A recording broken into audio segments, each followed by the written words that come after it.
Oi, gente, tudo bom aí? Ó, seguinte, esse é o segundo vídeo do canal Tia Ju Ensina. E o que que acontece? Não sei se vocês viram primeiro, mas eu tô gravando esses vídeos, não é pra dar uma de boa, não. E olha que eu sou um docinho. Eu sou um amor de pessoa. Mas qual o motivo de estar gravando esses vídeos? Primeiro, porque eu quero, né? Isso é bem importante. Tipo, eu faço o que eu quiser. Segundo, que é uma forma que eu encontrei, eu e alguns amigos meus, a gente sempre faz isso, manda pelo WhatsApp e tal, e fica mais fácil estudar quando você domina certo assunto e você passa aquele assunto. Então, você assimila melhor o conhecimento. E a gente sempre faz isso. E pelo WhatsApp não estava dando certo, então vamos mandar aqui pelo YouTube, que aí é até melhor que mais pessoas tenham acesso. Mesmo porque, pronto, eu vou falar agora de figuras de linguagem, a partir do que foi passado por Marcelo Bernardo. Quem não conhece, Marcelo Bernardo é um ótimo professor de português, assim, sensacional. E eu tenho alguns vídeos dele, do Eu Vou Passar, comprei algumas coisas e tal. E assim, tem alguns materiais que nem todo mundo tem acesso. Então é importante quando a gente conhece, quando a gente consegue, né, pegar um pouco mais de conhecimento, de passar para aquelas outras pessoas que não têm, né, o acesso a esse material. Por questão de custos, enfim. Então vamos lá. Marcelo Bernardo, ele dividiu as figuras de linguagem em 4 classificações. Por quê? Muitas vezes numa questão a gente vê claramente uma figura de linguagem sobre pensamento, e aí, só para dar um perdido, ele pega e coloca lá, é uma perífrase, é uma catacrese, mas só que perífrase e catacrese são lá de palavra, não tem nada a ver, nada a ver, então você acaba se enrolando. Então, quando a gente faz essa divisão aqui, a gente consegue compreender melhor. Então, vamos começar. Então, vamos lá. Sobre o som, quando a gente tem as figuras de linguagem de som, a gente tem a assonância, a aliteração e a paranomásia. De baixo para cima, o que é que funciona? Paranomásia é quando a gente tem claramente uma repetição de som, que é muito comum até em poesia, né? Que a gente vê aquele final com aquela repetição e fazendo assim vamos dizer assim, um efeito sonoro bem parecido, repetindo as palavras, às vezes repete lá nas estrofes e tal. Daí a gente tem a aliteração, logo em sequência, que é quando a gente tem a repetição de som de consoantes. Por exemplo, você tem uma frase que ela começa, sei lá, Pedro Paulo pegou. E aí, né, além às vezes de ser um trava-língua, ela é uma aliteração.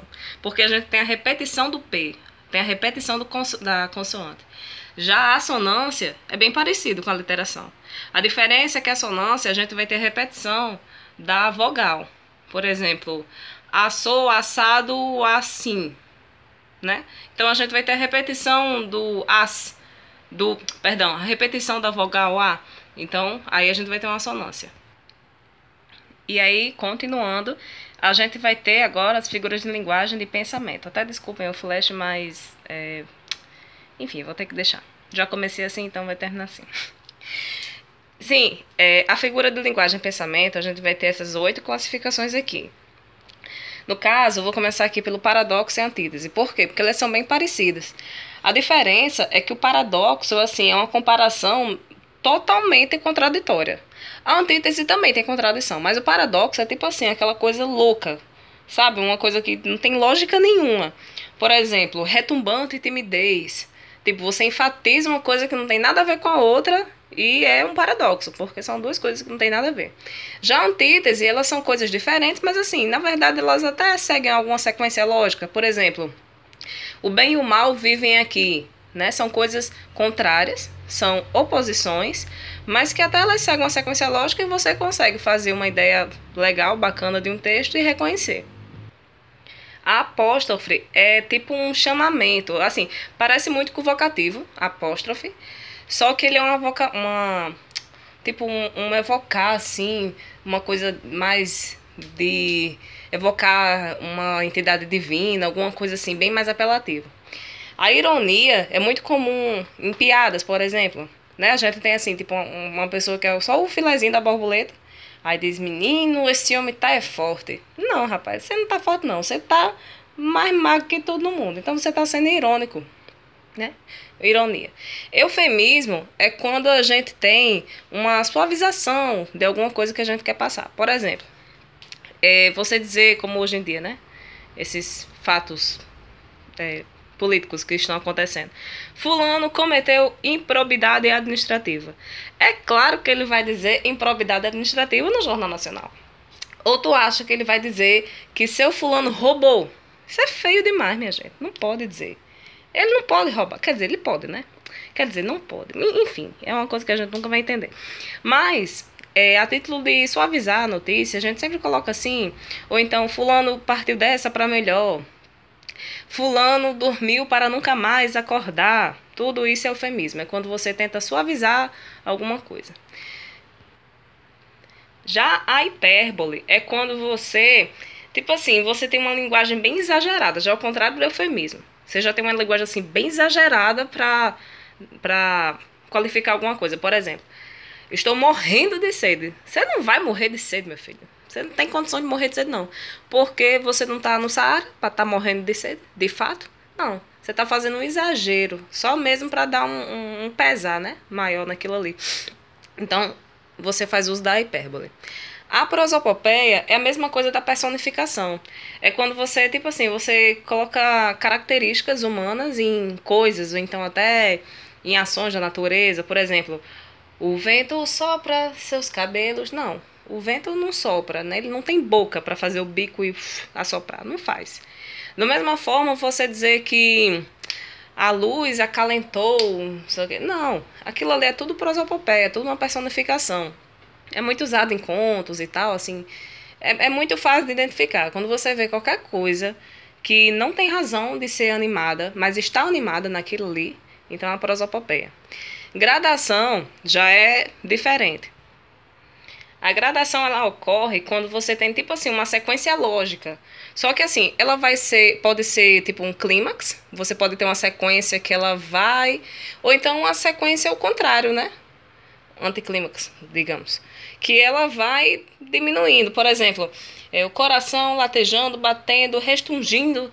Então assim, você está percebendo que aquela ação ali do coração, ela está gradativamente, né? Gradação está sofrendo ou um aumento ou uma diminuição.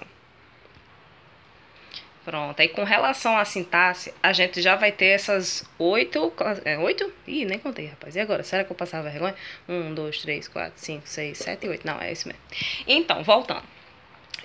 Com relação à sintaxe, que até Marcelo Bernardo também coloca como construção, é ainda mais fácil da gente identificar, porque a gente vai perceber que existe uma coisa assim mais ligada à gramática. Aí logo aqui no início a gente vai ter o pleonasmo.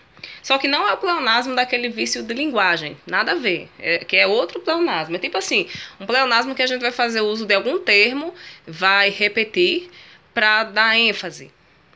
No caso, pronto, o pleonasmo lá do vício de linguagem é aquele, né, subiu para fora, subiu para cima, desceu para baixo, não sei o quê. Não, não é nada disso. Isso aqui é um outro pleonasmo, é o pleonasmo no sentido de enfatizar mesmo. A silepse, assim, a silepse é bem fácil também de se compreender. A diferença é que ela pode aparecer aqui em 3 condições. Silepse de gênero, de número ou então de pessoa. Que o que é que significa? Ela é tipo assim, você tem uma concordância ideológica que ela não necessariamente vai responder à norma culta da língua portuguesa.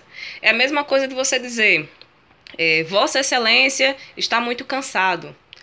Ou seja, você deveria colocar Vossa Excelência está muito cansada, né? Mas não, você diz muito cansado. Você não tem aquela preocupação de obedecer, de concordar gênero, número, pessoa. Não, não tem. A silepse você pega simplesmente e usa da melhor forma como você quiser, porque você quer concordar apenas ideologicamente. Você não tem nenhuma preocupação de seguir a norma culta. A zeugma é um tipo de elipse. Por quê? O que é elipse? Elipse é quando você subtrai algum termo lá da frase. Por exemplo, fulano comprou jaca e Beltraninha maçã. O termo comprou tá lá. Você entende. Você lê direto e acaba com às vezes você nem presta atenção, mas ele tá lá. Ele foi suprimido. Então isso é o quê? Uma elipse. A gente tem uma elipse simplesmente quando a gente está suprimindo qualquer coisa do texto. Às vezes é uma frase, às vezes é uma palavra, às vezes é uma vírgula, Pode ser qualquer coisa, inclusive até o sujeito. Por exemplo, gosto de você. Gosto de você é uma elipse. Por quê? A gente entende que então tem o quê? Eu gosto de você, né?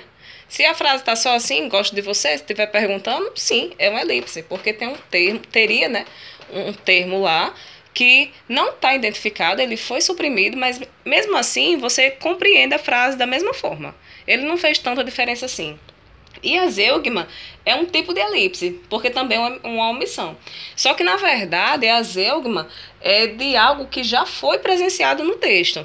Por exemplo, se a gente tem lá duas orações, na segunda oração tem alguma coisa que foi subtraída, mas se você encontra lá na frente, isso aqui é uma zeugma.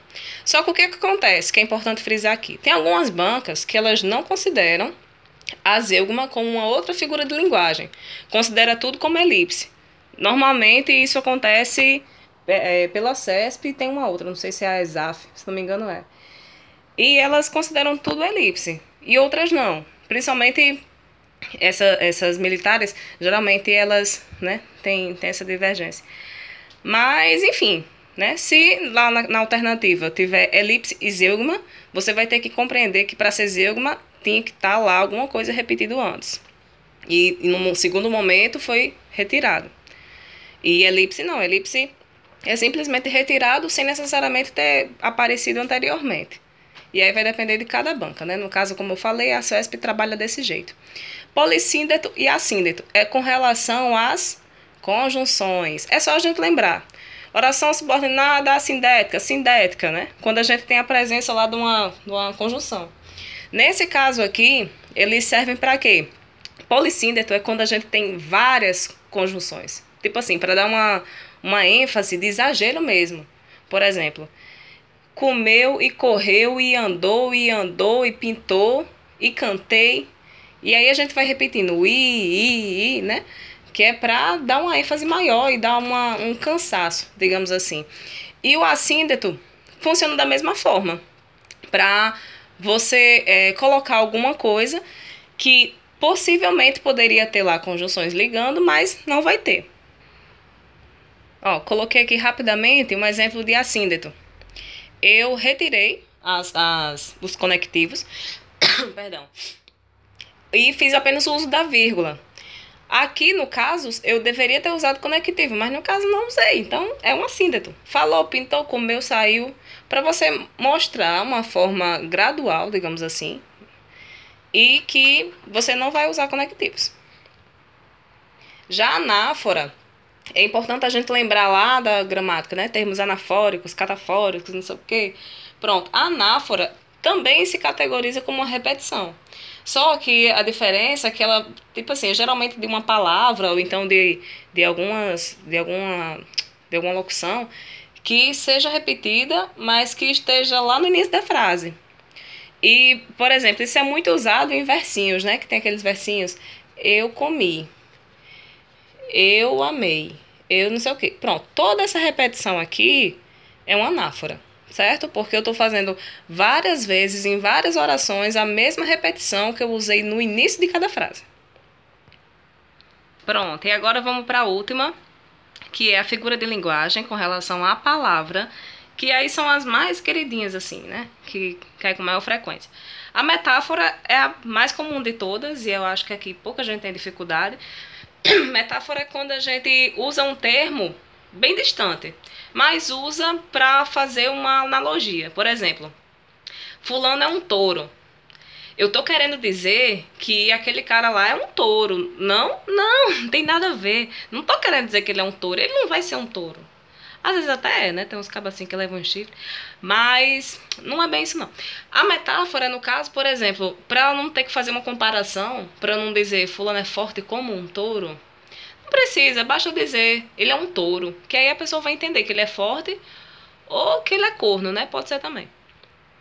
Já a metonímia é quando a gente também tem uma metáfora. Ela é parecida com a metáfora. A diferença é que ela, assim, você tem termos mais próximos. Por exemplo, tomei 2 pratos de sopa. Eu vivo do meu suor, né? A gente tá entendendo que ele não, né? Não tem condição da pessoa viver de suor. E a metonímia também ela é caracterizada tipo como uma parte de um todo. Por exemplo, li Machado de Assis. Você não está querendo dizer que leu Machado de Assis, né? Pegou ele assim e diz, meu filho, deixa eu ler. Não, você lê uma obra de Machado de Assis.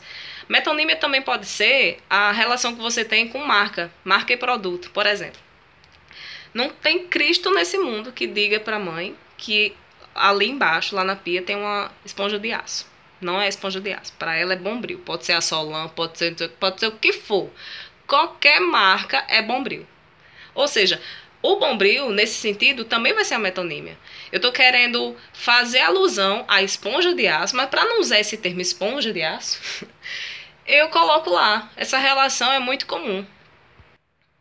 Já a catacrese é quando a gente tem um tipo de metáfora também, mas que ela é de um uso tão comum, justamente por falta de alguma coisa que nomeia aquilo. Por exemplo, embarcou no ônibus, embarcou no trem. A gente usa embarcar para tudo, né? Mas na verdade, embarcar é para barco, não é?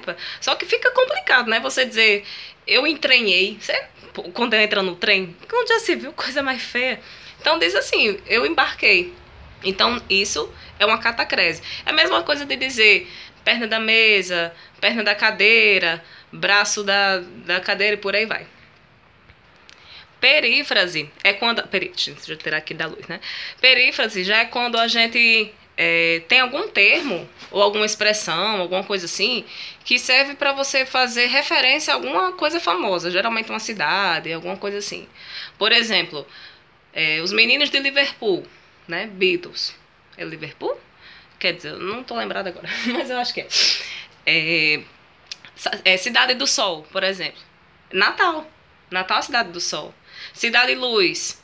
Tô querendo falar de quê? De Paris. E por aí vai. Qualquer conjunto de palavras, qualquer expressão, na verdade, que eu consiga compreender que faz referência a uma determinada coisa. Geralmente é cidade famosa, ou então artistas e tudo mais. E por último, eu vou ter a sinestesia, que ela dificilmente cai, mas é importante a gente saber. A sinestesia é quando a gente tem assim, por exemplo, ela sentiu a luz acesa. Por exemplo, tipo quando você tem sentidos humanos misturados, né? Por exemplo, o cheiro do café, o cheiro marrom, tá entendendo? Tipo assim, você tem aspectos da visão, só que na verdade ao mesmo tempo imbuídos no olfato e fica aquela coisa meio confusa. Então, isso configura uma sinestesia. Então é isso, gente. Aqui vou afastar, que é para mostrar a todo mundo. Geralmente eu sempre estudo assim, que é colocando alguns mapas mentais. Eu sei que fica um quadro um pouco bagunçado, às vezes, que eu começo a arriscar, bagunçar, mas o importante é todo mundo entender e todo mundo passar, ok? Beijinhos e tchau!